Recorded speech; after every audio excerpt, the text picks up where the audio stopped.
하나님이 저 여러분들을 사랑하시고 지금 이 순간에도 여러분들을 축복하시고, 중요한 것은 하나님이 저희를 택하셨고 우리를 변하는 모습을 보기를 원하시고 계신다는 것을 우리는 기억하시고, 이 예배가 습관과 간념적으로 드리는 예배가 아니라 이 예배가 나를 변화시킬 수 있는 그런 예배가 되기를 주의 이름으로 축원합니다.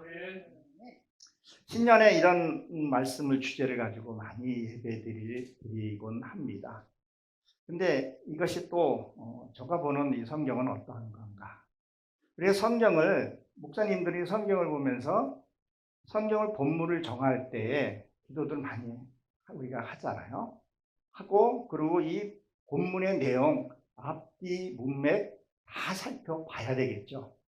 여기 보게 되면, 이 5장은 보게 되면 천국과 지옥의 땅의 어떤 그런 차별성을 두고 최후의 하나님의 심판이 어떤 것이라는 것을 얘기를 하고 있습니다. 사도 바울이. 여러분, 그 메멘토 모리라는 말 혹시 들어보셨습니까? 너도 죽음을 기억하라 라는 말이죠. 누가? 흑인들이 로마에 끌려갔을 때 그들이 비참하게 로마에 끌려갔던 거 우리가 너무 잘 알죠. 자기 가족이 옆에서 죽고 비참하게 죽었을 때 당신도 죽음을 기억하라, 그런 말을 흑인들이 얘기를 했습니다. 왜? 로마들이 그 흑인들을 잡아다가 노예로 잡아왔을 때 그 성취감, 그 정복감, 그런 거에 빠져 있을 때 너희도 반드시 죽음이 올 것이다, 상기하라는 그 책을 읽고 나의 자신을 보게 되면 나도 곧 그렇게 되겠구나. 한 3, 40대만 됐다면 해도 죽음은 나하고 상관이 없는 줄 알았어요. 근데 이제 나이가 들고 이렇게 보니까 죽음이 내 눈앞에 있겠구나. 여러분, 사실 우리가 죽는 것은요, 어떻게 보게 되면 아무것도 아니에요. 어떻게 보면. 그럼 뭐가 문제냐? 죽음 이후가 문제라는 거죠. 죽음 이후. 안 믿는 사람은 진짜 그 지옥이라는 것을 이제 좀 이따 얘기하겠지만, 지옥이 어떻다는 것을 사람들이 잘 몰라요. 그 내가 죽음 이후의 그 삶, 우리가 예수 잘 믿고 하나님 모습으로 변화돼서 천국 갔을 때 그 영화로움, 하늘과 땅 차이죠. 그러니까 저는 하나님과 함께하는 이 신앙생활이, 세상에서는 저를 알아주지는 않지만 하나님이 나를 알아주고 날 택하여 준다는 것이 얼마나 감사하고, 저와 여러분이 이렇게 대면 예배 드리는 것은 축복 중에 가장 큰 축복이라고 생각을 합니다. 여러분들도 그러신 줄로 믿습니다.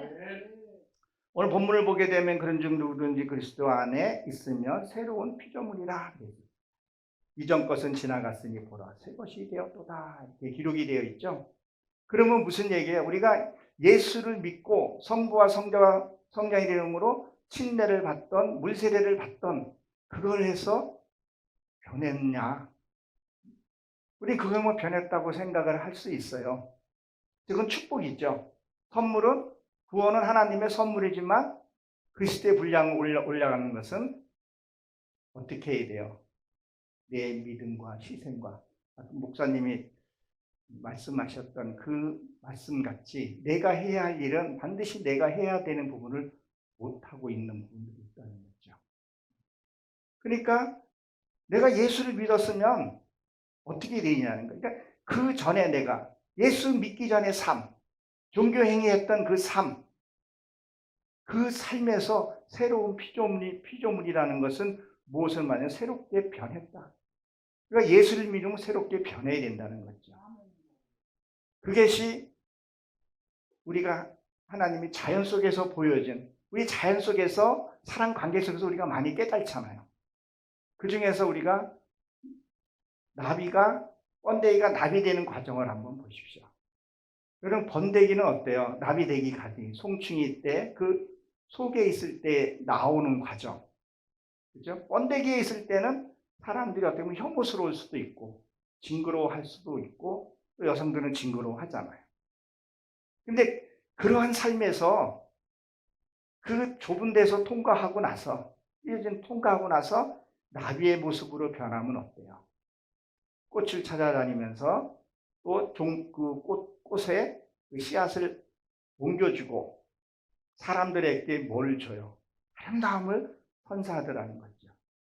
내가 예수 믿기 전에는 정말 좀 속된 말로, 죄송한 말로 개 같은 나의 인생에서, 그죠? 예수를 믿어 따르면 내 삶이 일단 행복해야 돼요. 내 삶이 행복하지 않고 내 삶이 맨날 그렇게 산다면서 누굴 행복하게 해주고 누굴 기쁘게 해줄 수 있겠냐는 거죠. 내 삶의 행복이 묻어나야 된다는 것을 얘기를 합니다. 그 나비같이, 나비가 그 아이들도 좋아하고 모두가 다 좋아하잖아요. 또 나비는 봄에 또 많이 또 이게 부활하나 그렇게 되잖아요. 우리의 삶이 그렇게 되어야 된다는 거죠. 고린도 6장 10절에 있는 말씀같이 난 아무것도 없으나 모든 것을 가진 자마다 하나님으로 통해서 내가 뭐예요? 자존감이 높아져 있어야 되는데 우리가 그런 삶을 사는가 한번 봐야 된다는 것을 우리가 기억을 해야 할 필요가 있습니다. 여러분, 내가 예수 믿기 전에 혈기 잘 내고 그렇게 했던 삶이 내 삶이 뭘로 바꿔져야 되냐는 거죠. 진짜 아름다운 삶, 가진 것이 없어도 행복한 그리스도를 증거할 수 있는 그런 삶, 내 삶이 전도지가 돼야 된다는 거죠. 그럼 어떤 삶을 살아야 하는가? 우리가 잘 아는 마태복음 8장 가보면요, 28절에 보게 되면 예수님이 거라산에 이렇게 내려가죠.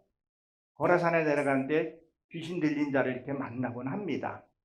그러면 예수님이 거라산에 가는 것은 불탄 곳이라는 뜻을 갖고 있거든요. 근데 예수님이 우리 안에 오게 되면 뭐예요? 내 안에 불이 붙게 돼요. 불이 붙게 되면 뭐예요? 어두운 세력들이 나가게 되는 거죠. 그러면 이 어두운 세력이 나간다는 얘기는 무슨 얘기냐면 내 그전에 가졌던 화려함들이 사라지기 시작하는 거예요. 내가 의롭다는 것들, 내가 갖고 있던 명함, 내가 갖고 있던 부, 명예, 이것이 뭐예요? 내려질 수밖에 없거든요. 그래서 다윗도 보면 사무엘상에 보게 되면 다윗이 나이 많아서 어떻게 해요? 옷을 입어도 내가 따뜻하지 않았다 그래요. 아무리 세상에 부귀영화를 갖는다 해도, 세상에 아무리 많은 걸 갖는다 할지라도 나한테는 뭐가 없는 거예요? 기쁨이 없더라는 거죠. 그러니까 예수님이 오게 되면 내 갖고 있던 것들이 내려놓게 돼요. 어때 너무 허무하게 내려놓게 되는 거죠. 뭐예요? 예수님은 빛이잖아요. 빛이 오면 내 속에 있는 것이 불이 붙게 되는 거죠. 그래서 성령 받으면 뭐예요? 내 안에 내 영은 기뻐하고 찬양하지만 내 밖에 있는 것은 남이 날 안 알아줄 수 있습니다. 근데 우리는 하늘에서 내가 세상에 살면서도 복을 받고 영의 세계에서도 복을 받고 근데 그런 것도 있지만 우리는 뭐예요? 진짜 하나님이 주신 그 복을 거머쥐어야 되는데 그 복을 지지 않으려고 한다는 거죠. 우리가 잘 아는 에스겔서 2장에 보게 되면 너희 조상들이 하는 대로 그대로 행하고 있구나. 그대로 행하고 있구나. 어쩌면 그렇게 하고 있냐고 뻔뻔스럽고 철명비스럽다고 얘기할 수 하고 기록한 것을 우리는 성경을 읽었을 것입니다. 우리 한번 마태복음 15장을 한번 봅니다. 15장에 보게 되면 뭐라고 기록이 되어 있는가?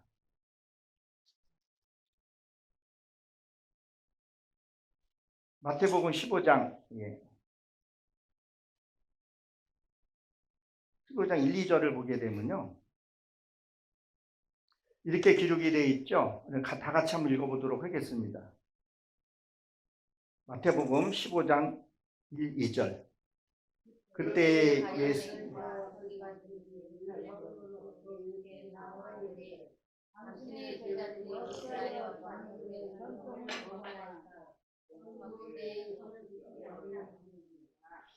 자, 보십시오. 뭐라 그래요? 바리새인과 서기관들이 예수님이 그 제자들이 떡을 먹을 때 뭘 할 때 손을 씻지 아니하였다 그랬었어요. 이게 무슨 말일까요? 이게 보게 되면 지금 이 바리새인과 서기관들을 이들이 하나님을 어떻게 해요? 어떤 험을 잡으려고 하고 있는 부분이 있죠. 근데 뭐예요? 떡 먹을 때 손을 씻지 아니하였다. 지금 우리의 말씀은 이 말씀은 시 공간을 초월합니다. 그러면 지금 오늘 이 말씀 뭐냐면 너희가 세례도 받지 않고 어떻게 성산식에 참여하느냐 지금 그 말하고 있는 거예요. 제가 아버지 학교를 좋은 아빠, 좋은 남편을 되기 위해서 아버지 학교를 수료를 했어요. 근데 참 은혜를 많이 받고 감사했었어요. 그리고 스텝을 뛰기 시작했어요. 근데 거기에서 말이 나오는 게 뭐냐면 초신자였던 믿지 않는 사람들도 와요.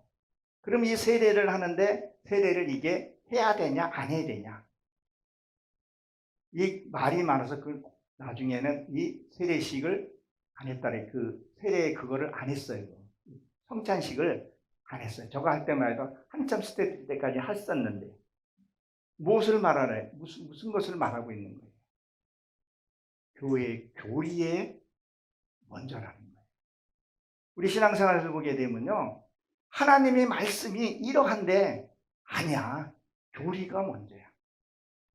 무슨 법이 먼저야. 그걸 자꾸 따지고 있더라는 거예요. 로마에서도 교회청에서도 뭐라고 얘기를 하고 있어요. 하나님의 말씀이 먼저가 아니라 교회청 말씀이 먼저라고 하고 있다는 거죠. 우리도 하나님의 말씀이 먼저 가야 되고 하나님의 말씀에 먼저 들려져야 돼요. 거기에 순종해야 되는데 교회법, 노예법, 무슨 법, 이 법에 매여 있어서 진행이 안 되더라는 거죠. 하나님의 말씀이 먼저입니다. 그 말씀 우리가 지켜야 하는데 그렇지 않다는 거죠. 그래서 이 새로운 피조물이라 이 말은 원어로 보게 되면 이게 금방 태어나다 이런 뜻을 갖고 있어요. 금방 태어나다는 것은 뭐냐면 말씀을 너희가 받았으면 새로워지라는 거예요. 변화가 되라는 거예요. 저와 여러분 성경 보는 이유가 왜 성경을 봐요? 내 그전에 혈기 잡내고 내가 세상의 이익을 쫓아 다녔다면 이제는 뭐예요? 하나님의 말씀으로 가야 하는데 그렇지 아니하다는 거죠. 예수 믿기 전이나 예수 믿고 나서나 어떤 사람은 더 악한 사람도 우리가 주변에 있는 것을 볼 수 있잖아요. 말씀을 받았으면 이 말씀이 얼마나 귀합니까? 여기까지 오기에 말씀이 얼마나 이 말씀들이 귀합니까? 그리고 우리 이 말씀을 들으려고 이 금 같은 이 시간에 여기 앉아있는 이유가 뭐냐는 거예요. 이게 변하려고. 그냥 습관적으로 간연적으로 예배 드리지 말라는 거죠. 오전에 강사 목사님 말씀을 참 은혜 받았어요. 하나 말씀을 들었으면 뭐라고 변하려고 해야 된다는 거죠. 태산을 옮겨서 바다에 던진다고 아까 목사님 말씀하셨는데 그러면 그걸 내가 변하려고 뭐라도 해봐야 되는데 그냥 앉아 있는다고 되는 것이 아니라는 거예요. 우리는 뭐야? 하나님의 말씀을 통해서 내가 부서져야 됩니다. 내가 할 수 없으니까 성령님 도와달라. 몸부림치고 가야 하는 것을 우리는 기억을 해야 합니다. 이게 새로운 피조물이에요. 그냥 기도하고 뭐하고 앉아있는 것이 아니라 움직이라는 거죠. 뜻이 어떤가 찾아보고 움직이라는 거죠. 그렇지 않으면 그것을 볼 수 없다는 얘기를 하고 있습니다. 여기에는 또 새로운 피조물이라는데 이 피조물이라는 것이 오늘 보게 되면 창조라는 뜻을 갖고 있고 빠라라는 뜻을 갖고 있어요. 그러니까 성경 창세기 1장 1절에 보게 되면 천지를 창조하시냐 나오죠. 그 천지가 빠라는 단어가 들어가 있는데 이것은 뭐 창조하다 이런 뜻을 갖고 있어요. 그렇죠? 창조는 하나님밖에 할 수 없어요. 근데 요한복음 10장 35절에 보게 되면 하나님 말씀은 폐할 수 없으나 하나님 말씀 받은 자는 신이라 그랬었어요. 그러면 우리가 하나님의 말씀을 받았으면 하나님이 나의 신이라고 내가 너를 택하여 주시고 그렇게 했다면 우리는 뭘 해야 돼요? 우리도 창조를 해야 된다는 거죠. 그 창조가 하나님의 그 창조가 아니라 내 안에서 하나님이 주신 것을 발견하고 찾아내야 된다는 거예요. 그것을 따라해야 된다는 거죠. 창조해내야 된다는 거예요. 근데 우리 하나님 말씀을 들어요. 그냥 은혜 받았어. 그런 말씀이 있었네. 그게 아니라 말씀을 내가 찾아서 보고 그렇게 살려고 몸부림치고 그걸 해야 된다는 거죠. 그래서 여기서 새로운 피조물이라는 단어가 이게 헬라어 성경에는 없지만 히브리 성경에는 그게 있더라고요. 뭘 창조해야 돼요? 기쁨과 평화와. 그냥 뭘 전도한다고 이렇게 우리가 하지만 내 삶이 전도가 되어야 된다는 거죠. 그냥 예수 믿으면 행복한 거예요. 저는 정말 가진 것은 없거든요. 가진 것은 없지만 그냥 행복한 거예요. 하나님이 날 택하여 주시고 날 여기 불러주시고 그 고난 하나하나가 다 감사한 거예요. 배우지 못한 것도 감사하고 가진 것도 없는 것도 감사하고 병이 없는 것도 감사하고 있는 건 내려놔서 감사하고.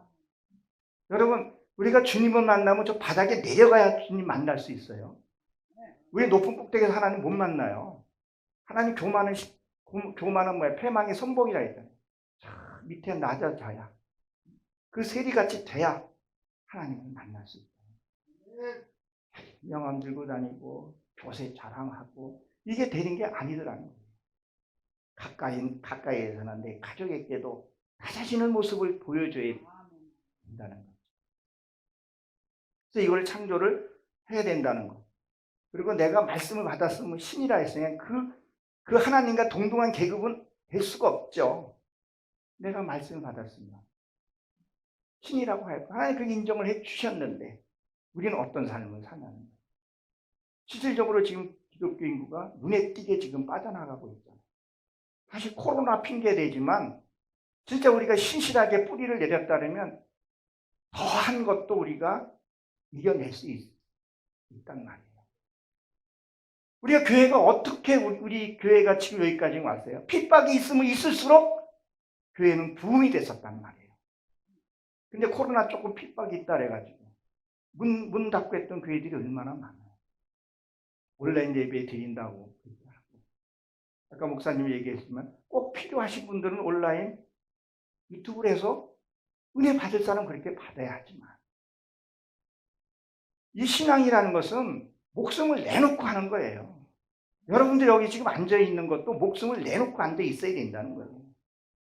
목숨 내놓는다는 거예요. 내 명예를 내려놓으라는 거예요. 내 자존심을 좀 내려놓으라는 거예요. 근데 그거 꼭 쥐고 있고 어떻게 하나님 거기다가 뭘 줄 수 있겠냐는 거예요. 하나님의 말씀이 내 안에 왔을 때 그게 쥐고 있으면 우리가 가질 수 없다는 것을 얘기를 한다는 거예요. 우리 한번 시편 51편을 한번 다시 한번 봅니다. 시편 51편에 보게 되면 다윗이 멋진 기도를 합니다. 그래서 다윗이 사랑스러운 자인 것 같아요. 시편 51편 10절에 보게 되면 이렇게 기록, 제가 한번 읽어드리겠습니다. 시편 51편 10절에 보게 되면 하나님이여 내 속에 정한 마음을 창조하시고 내 안에 정직한 영을 새롭게 하소서 그랬어요. 다윗은 그 앞에 5절에 보게 되면 이렇게 기록이 되어 있어요. 내가 죄악 중에서 출생하였으며 어머니가 죄 중에서 나를 잉태하였나이다 그랬어요. 다윗이 회개라는 것을 안 거예요. 여러분 스가랴서 12장에 보게 되면 회개도요. 내 능력으로 회개할 수 없어요. 내가 회개하는 건 가식적인 거예요. 성령이 내 안에 와야 회개도 할 수 있고 성령이 내와 함께 있어야 순교도 할 수 있어요. 그 어떤 고난도 이겨낼 수 있어요. 다윗이 그걸 안 거예요. 내 부모가 내가 죄 중에 흘러왔다는 것. 이 죄를 끊지 않으면 안 된다는 걸 알고 있어요. 우리는 예수 믿으면 모든 게 다 끊어졌다고 생각을 해요. 모든 저주가 끝났다고 생각해요. 그러나요? 설계 그대로 예수님도 얘기를 하는 부분이에요. 어떻게 너희들이 장래 유전을 그대로 하고 있냐는 거예요. 제가 지병을 갖고 있어요. 아까도 제가 잠깐 말씀드린 당뇨라는. 근데 저희 부모님도 지병이 있어요. 유전인 거죠. 이거 끊어야 된다는 것을 느헤미야 9장에서도 나오고 예레미야 에가에서도 나온단 말이에요. 에스겔서에서 정확하게 기록이 되어 있고 그것들을 뭐예요? 다윗은 기도한 거예요. 내 죄가 어디서 어떻게 왔는지 성령님께 알려달라 그걸 깨닫고 해야 된다는 거죠. 그러면 여러분 순교라는 것은 뭐겠어요? 순교는 힘들게 가서 죽는 거죠. 우리가 바깥으로 봤을 때는 그럼 내 안의 순교는 뭐냐는 거예요. 내 자아가 죽는 거예요. 야, 우리가 생각할 때 이런 생각이에요. 지금 만약에 적과 통일이 됐다고 생각을 하면 해보세요. 여러분 목회자는요 중국에 다 들어가 있습니다. 정보가 다 있어요. 여러분 적과 통일되면요 우리 먼저 처형이 당해요. 얘들 예수 믿는 사람들 가만히 안 둡니다. 맨 처음에 하는 일이 그거예요. 근데 여러분들 가서 죽인다고 했을 때 여러분 어떨 것 같아요? 예수 부인하면 살려줄게. 근데 신앙을 지키는 사람도 있지만 저는 예수님 몰라요 할 것 같아요. 베드로처럼. 근데 뭐예요? 내 안에 성령이 내 안에 임하게 되면 순교할 수 있어요. 절대 순교도 내 마음대로 못. 그러면 여러분 삶 속에서 순교는 뭘까요? 나를 콕콕 찌르는 사람들. 콕콕 찌르는 건 뭐 죽으라고. 요한계시록 1장 7절에 보게 되면 찌를 자도 볼지언다 그랬더니 나를 괴롭히고 힘든 사람이 내가 죽으라고. 하나님 너 승질 죽이고 너 혈기 죽이고 그 너 명예 죽이라고 한 것 죽어야 되는데 성령이 내 안에 임하지 않으면 절대 우린 죽을 수 없어요. 내 안에 성령님이 나를 품고 있을 때 하나님이 나를 사랑하구나 이거를 알게 되면요 순교할 수 있고 순교할 수밖에 없게 된다는 것을 우리는 기억해야 합니다. 그리고 여기에서 이렇게 보게 되면요 지나가니라고 본문에 보게 되면 이렇게 되는데 이게 자신을 한번 보라 이런 뜻도 갖고 있어요. 고린도후서 5장 13절에 보게 되면 뭐라고 기록이 되어 있어요. 너희가 그리스도와 함께 있나 스스로 확증하라 그랬죠. 그럼 뭐예요? 내가 그리스도가 확증하고 있다는 얘기가 뭐예요? 내가 어떤 일을 당했을 때 그 안에서 기쁨과 감사가 있냐는 거예요. 그러니까 목사님 말씀하신 것처럼 무슨 일이 있을 때 감사가 나오냐는 거예요. 우리 이민경 목사님 차 안에서 헛디뎌가지고 했을 때 감사가 나왔느냐 불평이 나왔느냐 무의식 중에 뭐 이 속에 있는 게 나오는 거고 속에 없으면 안 나오는 거라는 거죠. 그래서 자신을 한번 보라는 거예요. 여기에 또 원어에 보게 되면요 헬라어에는 없는데 히브리 성경에서는 신학도 히브리 성경이 있습니다.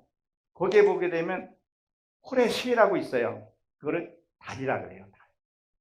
여러분 달은 어때요? 달은 스스로 빛을 낼 수 있나요?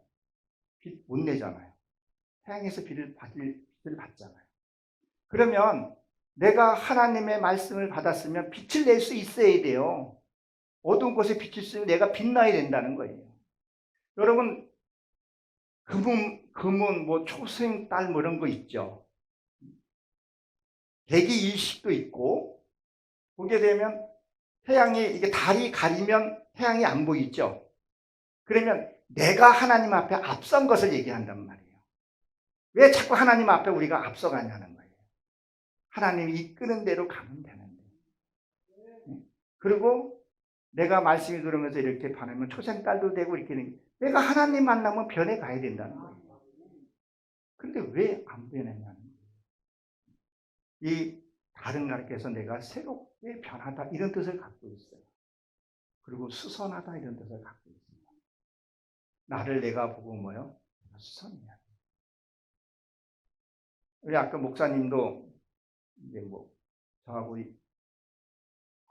뭐 같은 연령이신 것 같은데 저도 이제 60이 됐습니다. 60이 되다 보니까 수기할 곳이 많아요. 먹는 것도 가려 먹어야 되고 이것저것 고쳐야 되고 병원도 좀 자주 가봐야 되고 수리를 해야 돼요. 신앙에서도 내가 순위를 좀 해보고 고치고 그렇게 해야 합니다. 우리는 하나님의 말씀을 받았으면 자꾸 우리는 변화되고 새롭게 돼야 해야 한다는 거예요. 옛 것은 좀 소멸이 되고 잘못된 것들은. 우리가 가끔씩 얘기하는 것이 뭐예요? 나이가 들면 어른의 모습이 좀 보여야 되는데, 신앙의 연륜이 있으면 신앙의 연륜이 좀 모습이 보여야 하는데, 아유, 말은 안 하지만 뒤에서 수군대는 소리를 들어서는 안 되잖아요. 우리가 하나님께 뭐예요? 가장 무서운 죄가 무슨 죄라 그래요? 성령 회방죄라. 내 신앙이 진짜 바로 가고 있나 아니나 성경 보고 삶을 보고 그리고 사람들 모습을 보고 다 나에게 교훈 주는 교훈이라는 거예요. 다 선생이더라고요. 풀 한 포기도 나한테 선생이 되더라는 거죠. 여기서 우리가 벗어나서 새롭게 되신다. 뭐요? 군뱅이가 나비가 되고 있습니다. 여러분, 군뱅이가 나비의 가정에 그 좁은 데서 나올 때 어떻게 나와요? 힘들게 나오잖아요. 여러분, 우리가 태어날 때요, 쉬운 곳에서 넓은 곳에서 짠 하고 나타났어요? 아니잖아요. 어디서 나왔어요? 죽음으로 나왔어요. 산모의 고통도 심하지만 아이의 고통도 스트레스가 이만저만 많다 그러진 않아요. 그렇죠? 그러나 우리가 복음으로 들어갈 때도요, 조금 넓다 그랬나요? 아니요, 조금. 거기를 통과하면 아이가 뱃속에 있을 때 소리만 들었어요. 뱃속에서 나오니까요. 소리만 듣던 그 욥이 42장에 봤더니 소리만 들었더니 눈으로 보았다 그랬어요. 여러분, 뱃속이 아무리 편하다 그래도요, 뱃속에 있으면 편해요. 다 해주잖아. 그렇죠? 출애굽하기 전에 다 해줬잖아요. 그리고 출애굽해서 가나안 땅에 들어가서는 내가 소출해서 볶음국식을 먹어야 하듯이 아무리 좋다 해도 거기 가고 싶은 마음이 없는 거죠. 우리가 이 땅이 아무리 힘들다 해도 이 좁은 문 통과하게 되면 어마어마한, 우리가 상상을 초월한 세상에 비교할 수 없는 축복이 우리 앞에 있는데, 이게 인식이 안 되니까 세상 것을 자꾸 머무르고 거기에 있으려고 한다는 거예요. 우리는 변합시다. 하나님의 주신 그 축복을 우리는 받아야 하고 움켜줘야 합니다. 이거 놓치면요, 인생 헛거예요. 저는 여지껏 내가 갖고 있던 명예도 별로 없었지만 그 명예, 권세 내려놓을 수 있고, 내가 못 놓으니까 하나님이 그냥 철타잡기를 쳐가지고 내가 쳐버리니까 하나님 은혜가 들어오니까 그게 감사한 거예요. 어쩜 그렇게 감사할까? 내가 그걸 지면요, 아까 목사님이 말씀하신 대로 복권 붙으면 준비 안 된 사람은 다 날려버리잖아요. 더 심해지잖아요.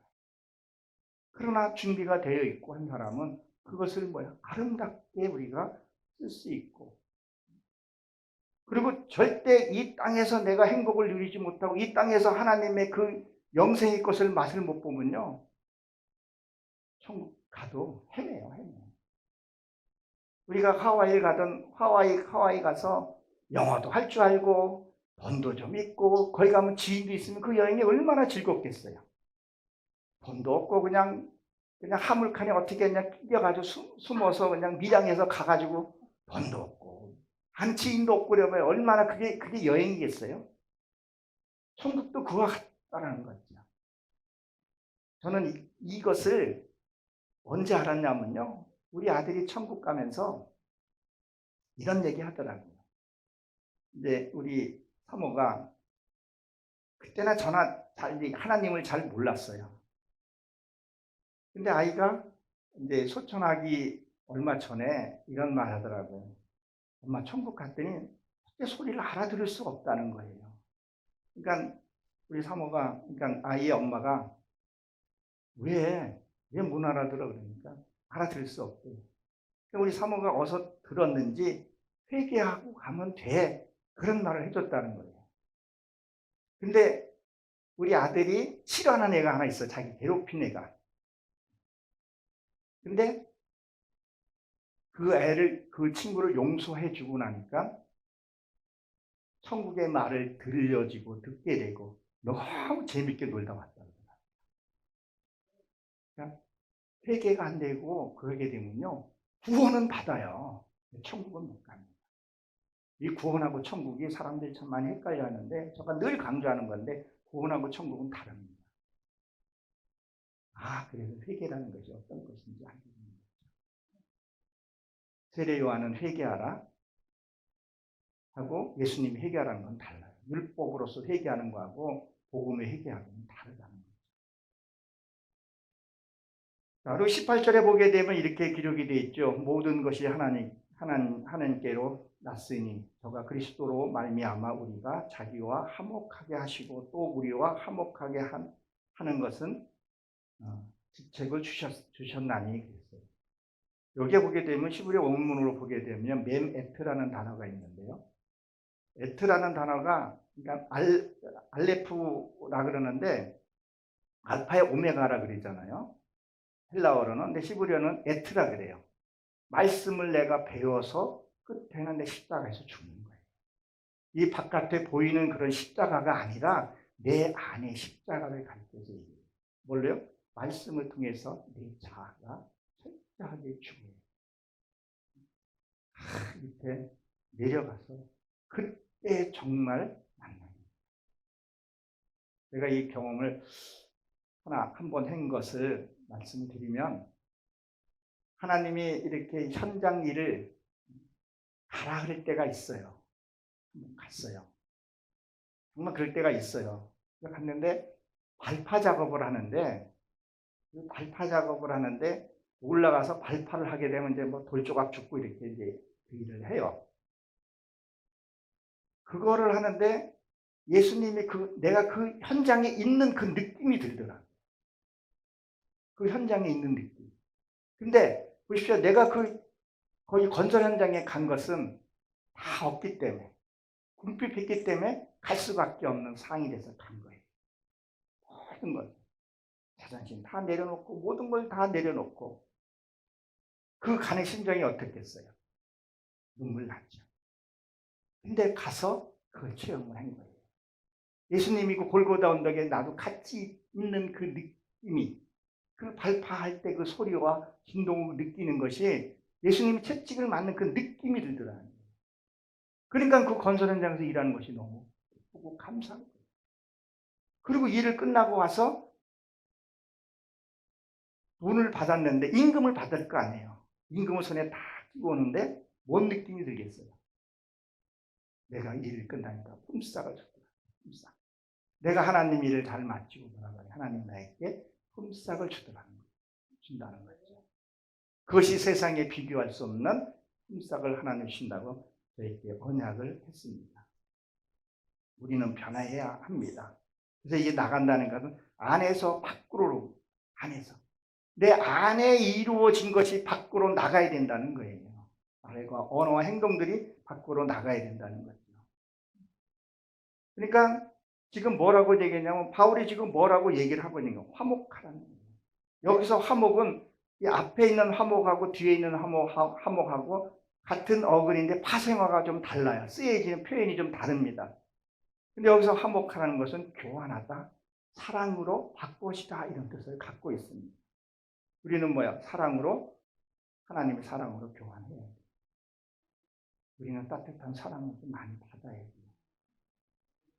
여러분 어렸을 때, 아니 지금도 사람 간의 관계에서 사랑을 많이 받습니까? 하나님의 사랑을 많이 받아요. 세상이 요새는 너무 강박해지는 것 같아요. 저만 느끼는지는 모르겠어요. 자꾸 이웃과 단절돼가고 대화도 별로 없고 단절이 돼가요. 좀 냉소주의가 돼가는 것 같아요. 전도도 힘들어지고. 하나님과 이 화목하라는 거예요. 사랑으로 교환하라는 거예요. 근데 여기에 원어에 보게 되면 단어가 하나가 들어가 있는 건데, 이게 뭐냐, 라멕이라는 단어가 들어가 있어요. 원어 발음을 하면 라메크예요. 이 라멕이 어디서 나와요? 창세기 5장에 나오죠. 4장이 등장합니다. 가인의 족보에서 5대 손이에요. 그리고 이 라멕의 아내가 아다와 실라가 있어요. 이 실라는 그늘이라는 뜻을 갖고 있고, 이 아다는 장식하다 이런 뜻을 갖고 있어요. 그러니까 거기에 성경에 가인의 족보를 해서 5대고 아담으로 족보해서 7대인데, 그것을 이렇게 잘 살펴보고 그 삶을 살게 되면 내가 두 아내를 거느리게 되고, 거느린데 뭐 그늘이라는 거예요. 그늘은 뭐 쉼을 얘기합니다. 쉼. 우리 여러분 한여름에 땡볕에 일을 한다고 생각을 한번 해보세요. 그러다가 쉬는 시간 돼서 시원한 그늘에서 이기면 진짜 쉬는 느낌이 들잖아요. 그럼 장식은 뭘까요? 장식은 하나님이 여러분들을 장식시켜준다는 거예요. 금반지, 옷반지 껴줬었죠? 아이고, 그래. 저기 다니엘서도 보게 됩니다. 그런 것을 가르쳐서 얘기를 해요. 그럼 이 라멕이라는 것은 뭘 말하냐면 경험, 체험, 몸에 익히다, 배우다, 맛보다 이런 뜻을 갖고 있습니다. 우리는 뭐요? 배워야 돼요. 요한복음 6장에도 뭐예요? 하나님의 말씀은 배운 자는 하나님한테 나온다 했었죠. 우리 어떻게 보면 이거 배워야 된다는 거예요. 알아야 된다는 거예요. 여러분 사랑하라 그랬죠? 우리 맨날 사랑하라 그래요. 유치원부터 사랑을 해요. 그러면 우리가 사랑하는 것을 좀 배워야 되는데, 근데 이 성경에서는 사랑하라고 해서 사랑을 어떻게 하라는 방법을 있어요, 없어요? 어떻게 보면 없어요. 그러니까 사랑하는 방법을 모르는 거예요. 그러니까 뭐예요? 우리는 세상에 가서도 배워야 하는 거죠. 자, 보십시오. 우리가 모세가 어떻게 했어요? 그 갈대 상자를 통과해서 그 말씀을 통과한 거예요. 통과해서 어디로 갔어요? 궁에 들어갔죠. 궁에 들어가서 뭘 했어요? 그 궁의 언어와 그것을 배운 거예요. 40년 동안. 세상 것 배워야 돼요. 우리 하나님 말씀도 배워야 되지만 세상 것도 배워야 돼요. 그래서 저는 착실하게 배웠어요. 아까 아버지 학교 제가 수료했다 했었죠. 좋은 아빠가 되려면 어떻게 해야 하는지, 아이가 태어난 과정을 좀 배워야 돼요.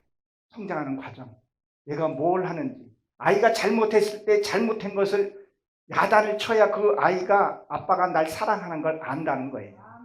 그 매를 맞으면 잘못된 길을 가지 않잖아요. 자본에 보게 되면 널 뭐라 그래요? 아이를 잘못했을 때 죽을 만큼 때리다는 거예요. 그럼 수월해서 건진다는 얘기를 하잖아요. 말씀과 어떻게 키우는가, 책도 보고 연구도 해보고, 그리고 아내를 어떻게 사랑하는가, 아내가 뭘 좋아하고 뭘 하는지 알아야 아내를 사랑할 거 아니에요. 그냥 말로만 사랑해. 근데 아내는 못 느끼는 거예요. 아내는 못 느끼는 거죠. 그건 사랑이 아니잖아요. 그건. 자기는 사랑한다고 얘기를 하는데 사랑이 아니라는 거예요. 어떤 사람이 교회 탁 나와가지고 이랬다 그러더라고요. 성경을 보니까 가늠한 여인이 예수님 앞에 나왔을 때 예수님이 땅에다가 뭘 썼죠. 근데 뭘 썼는가 이 성도가 되게 궁금했던 모양이에요. 그래서 목사님 하나님께 기도했대요. 하나님 나 그게 뭘 썼는지 궁금하다고. 뭘 궁금하겠어. 궁금해서 못 비겠다고. 그러니까 한 달을 기도했더니 응답이 왔대요. 야, 너 그거 진짜 알고 싶냐? 예, 너무 궁금해서 알고 싶습니다. 그러면 너 내일 죽을 수도 있는데 괜찮겠니? 그거는 좀 생각을 해봐야 되는 거예요. 그러니까 다시 기도해서 그러면 우리 아내한테 좀 가르쳐 주세요. 아내가 되게 궁금하대요. 그럼 뭘 얘기하는 거예요? 자기는 죽기 싫고 아내를 데리고 가라는 얘기잖아요. 그러니까 내가 사랑하려면 사랑하는 법을 배워야 한다는 거예요. 제가 요새 또 배우는 것이 뭐가 있냐면, 나도 내 나이가 60이 되어 가다 보니까 사람과의 대화하는 방법, 그거를 배워야 돼요. 그러니까 지금 내 나이 60이 되면 제 아내도 지금 은퇴했지만, 은퇴하고 나면 사람들이 각자의 직업들이 모여서 서로 대화하고 하는데, 그 사회의 지위에 있던 사람들이 사회에 나와서 그 지위를 그대로 갖고 있고 유지하려고 하는 사람들이 만나지를 못한다는 거예요. 자기를 내려놓고 말 하나, 그 사회에서 있던 그 지위와 명예를 내려놔야 돼요. 이거 안 내려놓게 되면요, 어떻게 되겠어요? 그 주변에 사람이 없어요.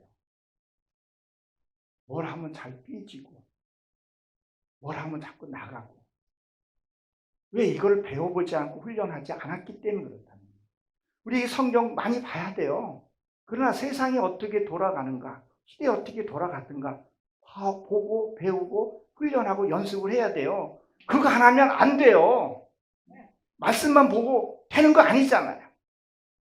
여기에서 말하는 건 남에게서 경험하는 거예요. 체험해보는 거예요. 맛을 봐야 된다는 거예요. 그 맛보는 게 뭐겠어요? 한번 해보라는데 그걸 안 한다는 거죠. 나는 저 사람을 사랑한다는데 저 사람이 나한테 가까이 안 오는 거죠. 그건 왜요? 나의 고슴도치가. 고슴도치는 자기를 안 찌르지만 나는 저 사람을 사랑하고 있는데 저 사람이 나한테 가까이 안 오는 거예요. 나도 그 사람한테 가까이 가고 싶은데 마음은 참 착하고 한데 가시를 갖고 있더라는 거예요. 이게 성경에 나와야 안 나와요? 스바냐 2장 13절에 보게 되면 짐승과 고슴도치라는 게 나오잖아요. 나는 지금 우리 목사님한테 가고 저때 가고 싶고 내 아내한테 가고 싶은데 자꾸 찌르는 거예요. 그 찌르는 게 뭐겠어요? 말을 너무 세상 말로 싸가지없게 말해요. 빈중대. 네가 그거 할 수 있겠어? 여기까지. 참 너도 참 한심하다. 참 답답하다. 근데 그 사람이 본심이 아니냐는 거 아는데 그것도 한두 번은 들었는데 세네 번 듣는다고 생각을 해보세요. 아니, 제가 이제 말씀을 전하고 내려가서 은혜 받았습니다 하는데 아이고 은혜 받았어? 뭐 이렇게 별거 아닌 것처럼 얘기를 한다는 거예요. 그러면 그 사람의 주변에 끼겠냐는 거예요. 그렇지 않다는 거예요. 그러면 내 안에 있는 가시를 뽑아내야 된다는 거예요. 그거 뽑아내려면 뭐를 해야 되겠어요? 내 자신이 뭔가. 그것도 하나의 회개라는 거죠. 회개는 뭐예요? 내가 인식했던 거, 그것들을 뭐예요? 안 하는 게 회개라는 거예요. 그냥 회개가 관념적으로 주일날 나와서 그 회개 시간에 한 주간에 회개합시다. 그래서 회개. 그렇게 하면 얼마나 좋겠어요? 예수님 피 흘릴 일도 없어요. 순교할 필요도 없어요. 그렇지만 그걸 뽑아내야 된다는 거예요. 그러면 여러분들이 너는 이렇게 잘하냐 이렇게 물어보지만 저도 잘 못해요. 그럼 하려고는 해요. 제 아내가 야채를 되게 좋아해요. 근데 저는 고기를 좋아했어요. 그래서 어느 살다 보니까 내가 야채만 먹고 있더라. 고기가 그전에 땡겨서 먹었는데 안 먹게 되더라. 그러니까 여러분들이 여기서 이게 맛을 보다 체험하다 이 뜻을 갖고 있는 이 말이 뜻이 있는데 한번 맛을 봐야 돼요. 아내가 불행하게 되면 나도 이렇게 불행해지더라. 아내가 심기가 불편하면 나도 불편하고 나도 행복을 못 느끼게 되더라. 제 지인 중에 또 목회하시는 분이 계셔요. 근데 부부 사이가 참 안 좋아요. 그래서 저는 그래도 또 연배이고 그래서 말을 함부로 못하고 행복하게 좀 살았으면 좋겠다 얘기를 했는데 그게 안 되는 거야. 너무 이게 고차화돼가지고 안 되는 거예요. 이렇게 좀 해봤으면 좋겠는데 말이라도 그렇게 하지 말고 좀 따뜻하게 하라고. 됐어! 시끄러워. 애정 표현도 희한하게 해요. 한두 번은 그렇게 한다 그러지만 그게 되겠냐는 거예요. 상대가 사랑에 느끼게. 요 근래 어떤 분이 만났는데 그분도 상처를 많이 받고 남편한테 잘한다고 해요. 근데 맨날 화를 해. 그래서 이렇게 한번 해보시면 어떻겠어요? 그랬더니 딱 첫 마디가 아유 그 사람은 안 돼요. 나도 그렇게 하기 싫어요. 그리고 뭐를 해요? 칼을 갈고 있어요. 뭔 칼이야? 너 나이만 먹어봐라. 내가 너 어떻게 하나.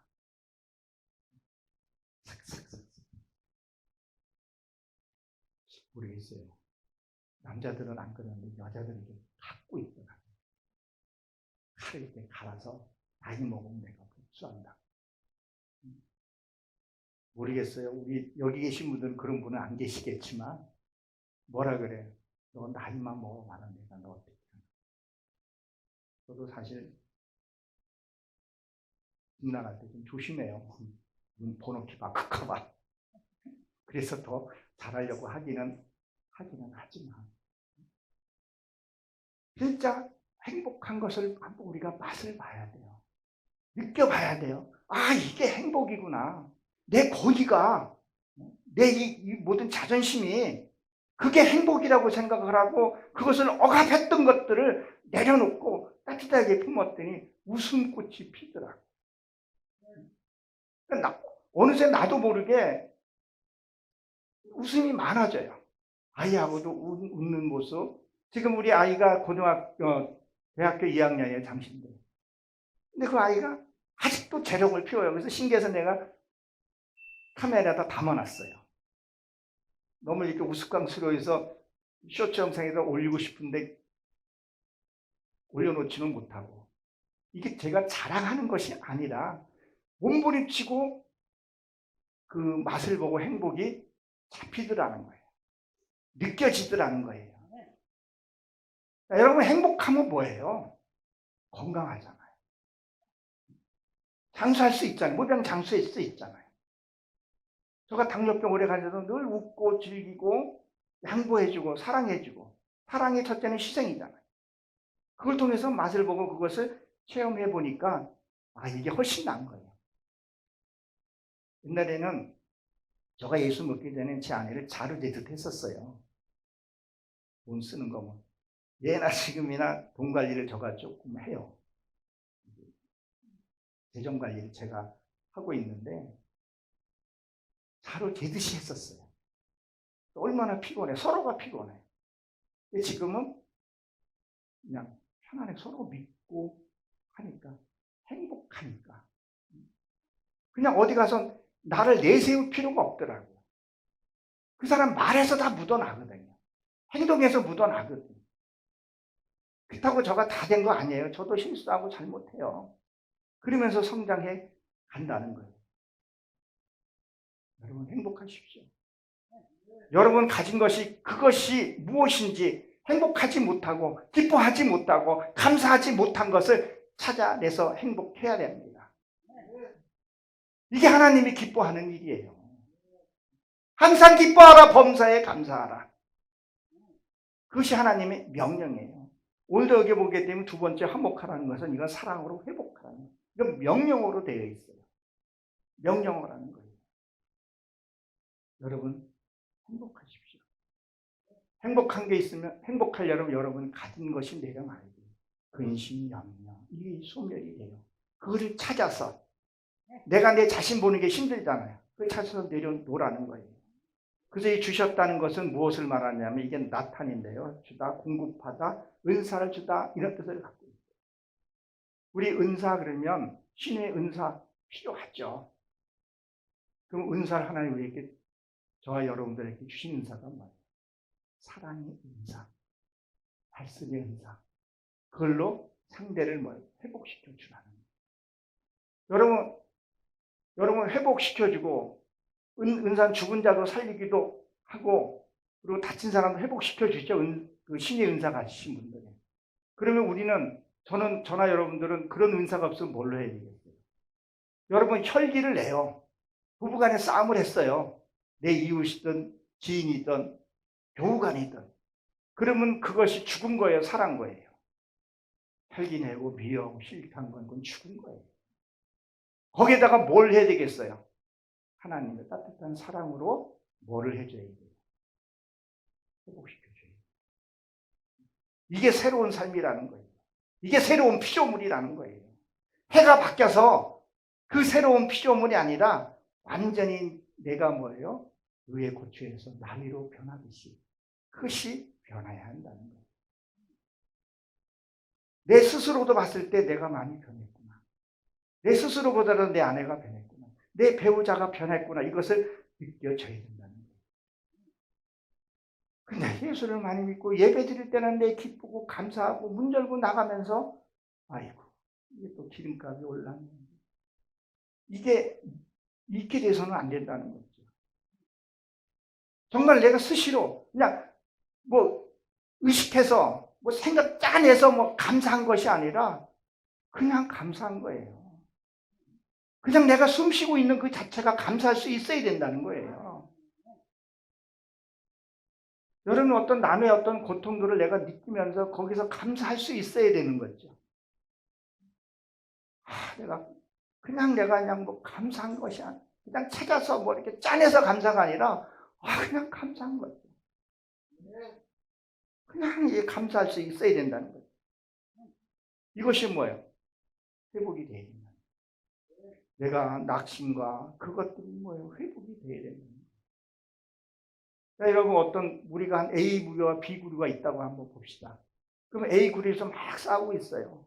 근데 나라는 사람이 가가지고 그것이 문제가 해결되고 화목해지면 뭐예요? 이게 새로운 피조물이 새롭게 해주는 거라는 거죠. 근데 여기 B그룹은 화목하게 잘 하고 있는데 다 조직도 잘 돌아가는데 내가 들어가면서 그 조직이 깨어지거나 한다면 어떻게 되겠어요? 불의한 병기가 되지 않겠냐는 거죠. 여러분들이 잘 아는 이사야 58장 8절에 보게 되면 공의가 내 앞에 가고 여호와 영광이 내 후광에 지켜준다. 하나님과 화목한 자는 뭐예요? 공의가 있어야 돼요. 정직함. 없으면 없는 대로, 있으면 있는 대로 공의의 내가 앞에 가게 되면 하나님 말씀을 듣고 가게 되면 여호와의 후광이 나를 비춰준다는 거죠. 그 빛을 비춰주게 되면 어두운 세력이 나를 근심을 못 갖다 준다는 얘기를 하고 있는 거예요. 우리 이런 신앙을 가져야 합니다. 19절에 보게 되면 뭐라 했어요? 이는 하나님께서 그리스도 안에서 세상의 자기와 화목하겠다. 그러니까 그리스도 안에 있으면 뭐예요? 행복한 거예요. 여러분 지금 행복하십니까? 그럼 하나님과 함께하는 겁니다. 근데 내가 어디에 갔더라도 내가 늘 근심이 있고 불안하면 뭐예요? 하나님과 함께하는 거예요? 안 하는 거예요? 안 하는 거예요. 그럼 함께한다는 것은 무엇을 얘기를 할까요? 말씀이에요. 요한복음 1장 1절에 보면 이 말씀은 곧 하나님 말씀이 내가 너와 함께할 것이다. 내가 너는 내가 너를 지명해서 불렀나니 그 말씀이 얼마나 많이 우리를 이끌어주고 여기서 위안을 받고 힘을 받고 나가서 복음을 전하고 했던 것이 말씀을 통해서 우리에게 왔다는 거예요. 그리고 실질적으로 표적 건석도 우리가 많이 체험을 했지 않습니까? 그런데 여기서 간증 얘기하려면 간증할 게 너무 많아요. 하나님 체험한 것들. 그러한 것들을 뭐예요? 다 감사가 나가고 은혜가 돼야 한다는 것을 얘기를 합니다. 그리고 뭐라 그래요? 하시니 저희가 죄를 저희에게 돌리지 아니하시고 화목하게 하셨느니라. 그러니까 죄를 저희들에게 돌리지 아니하고 그러니까 무엇을 얘기했냐면 하나님과 함께 하게 되면 우리가 죄를 지을 수가 없다는 얘기를 하고 있는 거예요. 하나님이 함께 하지 않으니까 말씀이 생각나지 않으니까 우리가 죄를 짓는다는 거예요. 우리 여기서 말하는 그 죄는요 남의 물건 훔치고 이런 죄를 얘기하는 거 아니에요. 자, 여러분 주변에 뭐 가정이든 어디든 그 사람이 기뻐서 즐거워하고 있는데 그 사람 마음을 상하게 딱 했어요. 그러면 그거 훔친 거예요? 안 훔친 거예요? 훔친 거고 죄라는 거예요. 그래서 우리 어때요? 우리 아내가 나한테 이런 말 하더라고요. 당신이 내 마음 훔쳐갔으니까 나 책임져. 내가 아내의 마음을 훔쳤대. 그래서 내가 여지껏 행복하게 살잖아요. 그때 그 말만 안 했어도 내가 그냥 나 혼자 살았어. 다른 좀 긴 여자랑 살 수 있을지 모르겠어요. 죄입니다. 나 마음만 하나님 분명히 그것이 죄예요. 마음만 먹어도 뭐예요? 가능했다 그러지 않습니까? 예. 사람의 마음 아프게 해서는 안 돼. 사랑은 못 주더라도 없는 말하고. 제가 예전에 아내를 참 마음 아프게 많이 했어요. 다시 한번 고백하지만 아내가 여기 앞에 있지만 마음 아프게 많이 했어요. 말씀 안에 들어보니까 그 당시에는 그게 마음 아픈 줄 몰랐어요. 내가 새로운 피조물이 되니까 그것이 잘못된 거구나. 그래서 지금은 적어도 도둑질은 안 하려고. 사랑하는 성도 여러분, 남의 거 훔치지 마십시오. 죄 짓지 마십시오. 마음에 없는 말 하지 마십시오. 내가 때로는 죄질 수 있어요. 상대 잘못할 수 있어요. 진짜 그리스도 안에 있는 사람은 그걸 품어서 녹일 수 있는, 사랑은 허다한 죄를 덮는다고 하지 않습니까? 근데 용서를 안 해.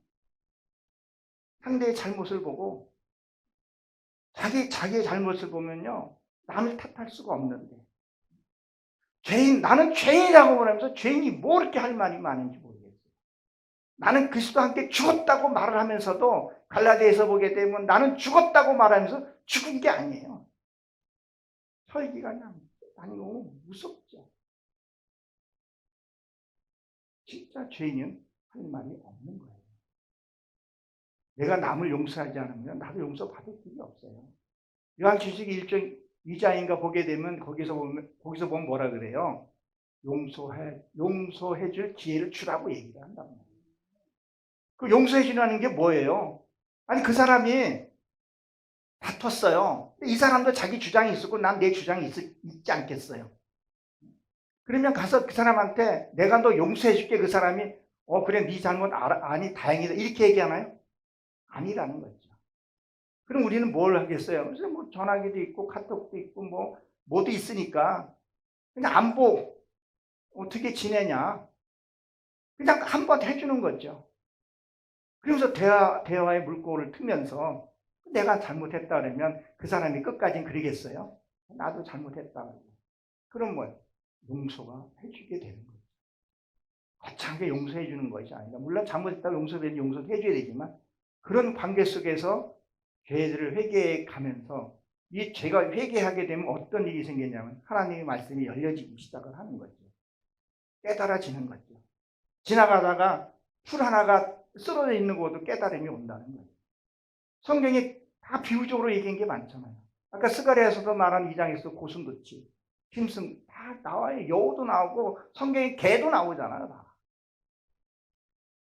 세상 것을 보면서도 이 말씀으로 통하지만 세상 것을 통해서도 내가 하나님이 깨닫게 해주고 그리고 성경을 보면서 확증해가면서 하나님 한가라는 것이 우리가 나가게 된다는 거죠. 하나님과 화목해야 합니다. 하나님과 함께하는 하나님이 우리에게 말씀을 부탁하셨다 그랬었죠. 하나님과 화목은 내 안에 근심과 걱정과 염려가 없어야 된다는 거예요. 그게 없으려면 뭐가 필요하냐는 거예요. 욕심내지 말아야 된다는 거예요. 세상 그거에 욕심내지 말고 하나님이 주신 것을 내는데 자꾸 욕심을 내니까 더 가지려고. 복권 붙어가지고 타락된 사람들이 왜 그런 거예요? 욕심을 해서 자기가 감당하지 못하는. 그리고 성경에서 어떻게 보게 되면 축복받아가지고 저주의 길이 들어간 사람들 생각보다 많지 않습니까? 하나님이 그걸 복을 주셨는데 그것을 감당하지 못해서 타락되는 경우도 있다는 거예요. 하나님과 화목하면서 우리가 해야 합니다. 그래서 고린도 후서에도 아까도 말씀드렸지만 아무것도 없어도 진짜 그리스도 한 분만으로 내가 행복하고 감사할 수 있어야 돼요. 내가 하나님의 형상을 이루어서 천국 가는 거 그거보다 더 크고 감사한 게 어디 있겠어요. 제가 요새 얼마 전에도 기도하는데 어떤 분을 놓고 기도했어요. 서로가 잘못한 건데 좀 오해가 생기고 지금 또 기도하 중인데 기도하는데 다 하는데 그분이 너무 불쌍해 보이고 안쓰러운 마음이 드는 거예요. 나는 그래도 여기서 이렇게 산다 해도 나는 하나님이 주신 그 천국의 영원한 천국에서 살 수 있는 축복을 받았는데 사람은 왜 저렇게 될까? 그 사람은 부와 명예는 있어요. 여러분 어떻게 하면 내가 내 싫어하는 사람을 사랑할 수 있겠어요? 나를 핍박하는 사람을 어떻게 사랑할 수 있겠어요? 성령께서 오셔야 된다는 거예요. 그러면 그 성령을 어떻게 하면 내가 받겠냐는 거예요. 그 미워하는 사람이 나를 찌르고 핍박할 때 여러분 그 사람하고 대적하지 말고 말씀 보고 기도하라는 거예요. 핍박할 때마다 말씀 보고 기도하라는 거예요. 왜? 선지들도 그렇게 했으니까 너희도 그렇게 하라는 거예요. 하게 되면 어떻게 돼요? 나를 보게 돼요. 그럼 나를 보면 성장하게 되잖아요. 그러면 그 성장하는 과정에 하늘문이 열리게 되고 하늘의 비밀이 열리게 되고 그걸 보게 되면 나는 그를 통해서 나는 성장했고 하늘문을 여는 걸 보게 되고 그 기적과 꿈을 보게 된단 말이에요. 그러니까 저와 여러분 이 확신을 갖고 이 자리에 앉아 있는 거 아니겠어요? 그럼 돌이켜보게 되면 누구 때문에 그런 기도를 했냐는 거예요. 나를 핍박하고 찔렀던 사람. 그렇죠?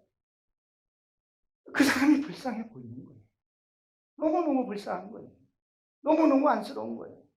저들은 잠시 살다가 갈 인생에서 그 지옥에 가 있을 생각하니까 너무 불쌍한 거예요.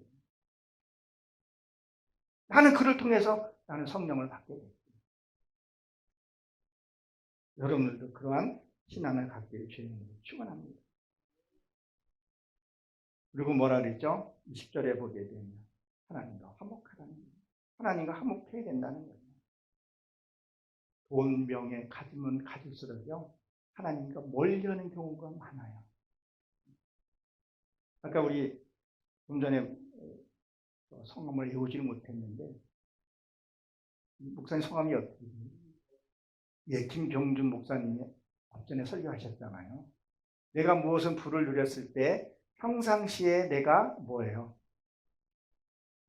섬기고 봉사하고 나는 사람은 탄탄하게 그걸 가졌다. 그 말씀 참 은혜가 되는 말씀입니다. 그러니까 이걸 경험을 많이 해야 돼요. 내가 나누어주고 꿔주고 사랑을 베풀고 이 짓밟히는 거 두려워할 필요 없어요. 짓밟힌 곳으로 가야 돼요. 사도 바울은 알지 못한 신에 가서 핍박을 받았잖아요. 기지개 맞고 또 나가면서 또 맞았잖아요. 그렇죠? 근데 우리는 좋은 자리만 가 있으려고. 성지순례 이스라엘 가면서 크루즈 여행 타고 그냥 거기 가고 또 버스 타고 자기는 그냥 모래 한 방울도 안 닿는 완전 무장을 해가지고 가가지고 그 크루즈 여행 돈 만만치 않게 들잖아요. 그렇죠? 근데 그 성지순례 가는 이유가 왜 성지순례 가는 거예요? 예수님이 핍박과 그 시대를 우리가 하면서 정말 하나님이 그 참다운 모습을 깨닫고 간다고 하는데 너무 호화스럽게 크루즈 여행을 해가지고 뭐 비행기 타고 좀 그 돈을 진짜가 어려운데 나누고 그렇게 하는 것이 아니라 자기만 화해하면 되는 거죠. 대교회만 탄탄하면 되는 거죠. 개척교회 어떻게 되든 정말 개척교회 진짜 부르짖고 기도하는 난 실제로 보게 되면 이런 기도원들이 하나님 붙들고 있다고 저는 생각을 합니다. 메시지도 여기서도 강한 메시지가 나고 깊이 있는 메시지가 나간다고 봅니다. 진짜 기도도 내가 이 헝거리 정신, 이 배고픔으로 기도하는 거하고요 배부르고 기도하는 거하고는 다르더라고요.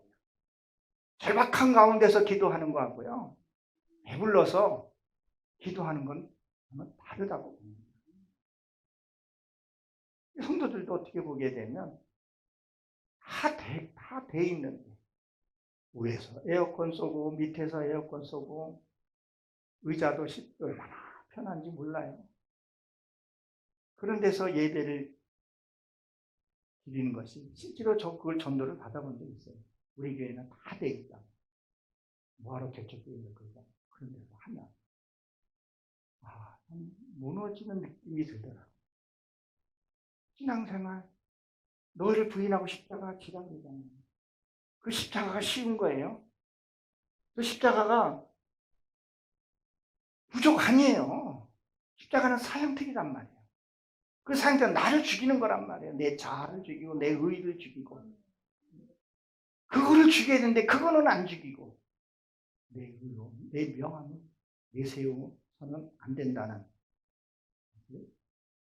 사도 바울이 얘기를 하고 하나님이 나에게 강단에 세우셨으니까 저도 그 얘기를 하고 싶은 거죠.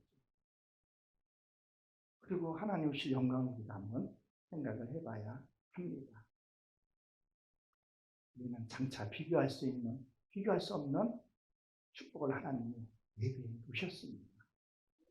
우리 그곳에서 다시 만납시다. 참 이곳은 초라해요. 예수님도 너무 초라하게 흉배팀도 맞고 너무 비참하게, 선지들도 다 비참하게, 그리고 다 진리를 전하다가 죽었잖아요. 스데반도 그랬고 예수님도 그랬고 사도 바울도 그랬고 달콤한 말 안 전했어요. 진짜 목회자는 목숨을 걸고 집회를 해야 됩니다. 네가 죄인이야. 너가 죄인이야. 그 진리를 전하다가 우리가 죽어야 되는 거예요. 달콤한 얘기야. 전혀 얘와 많이 섞고 필요할 때 얘와 쓰는 거야. 뭐라고 되겠습니까? 정말 나를 보고 내가 진짜 변해가고, 그랬을 때 우리가 하나님을 만났을 때 하나님이 나를 보고 알아보고 나도 하나님 보고 알아야 되지 않겠냐는 거예요. 간증 하나만 하고 도하고 마치도록 하겠습니다. 내 딸이 고등학교 다닐 때였었어요. 근데 제가 이제 학교 앞에 차를 끌고 이렇게 지나가는데 고등학교 2학년 때 거예요, 제 딸아이가. 체육복을 입으면 단체복이 입고 농구를 하고 있는데 내 딸은 한눈에 딱 들어오더라고요. 야, 그 신기하대. 아유, 저게 내 새끼야. 아유, 뭐 머리도 비슷하고 체육복 단체복이 같지 않겠어요? 야, 신기한 거예요. 여러분, 세상에서 어떤 일을 만날 때 뭔가 탁 튈 때 기도해 보세요. 그때 깨닫는 게 있어요. 하나님이 나를 보면 영건하고 딱 알아볼 수 있어야 돼요. 하나님이 야, 너 본 적 없다. 아니 하나님, 내가 왜 내가 이 열린 기도원에 가서 내가 설교도 하고 은혜도 주고 내가 목숨 걸고 했는데 왜 나를 몰라요? 그러면 그래서 나는 모르겠다. 비켜라. 그러면 얼마나 이게 비참해. 내가 따라갔을 때 영구나 너 아니야. 왼발로 와서 성부전사가 나를 인도해야 돼. 그런 믿음과 그런 신앙을 가져야 되겠구나. 다른 사람은 내가 몰라도, 고려 친척들은 나를 모른다 할지라도, 고려 친척들이 나를 멸시한다 할지라도 하나님만이 내가 내 딸을 알아봤을 때, 하나님 우리 아버지라고 그러잖아요. 아버지가 나를 첫눈에 알아봐야 되는데, 무리의 하나님이 아니라 나의 하나님이 돼야 되는데, 하나님이 모른다 그러면 이거보다 더 슬픈 일이 어디 있겠어요. 그래도 예수 믿고 목회하신 분들은 다 모든 것을 내려놓고 가는데 바로 알고 신앙생활을 해야 되지 않나. 이게 새로운 피조물. 여러분들 우리 사명 다 마치고 천국에서 다시 만나는 여러분 되시길 주님으로 축원합니다. 할렐루야. 기도합니다. 하나님,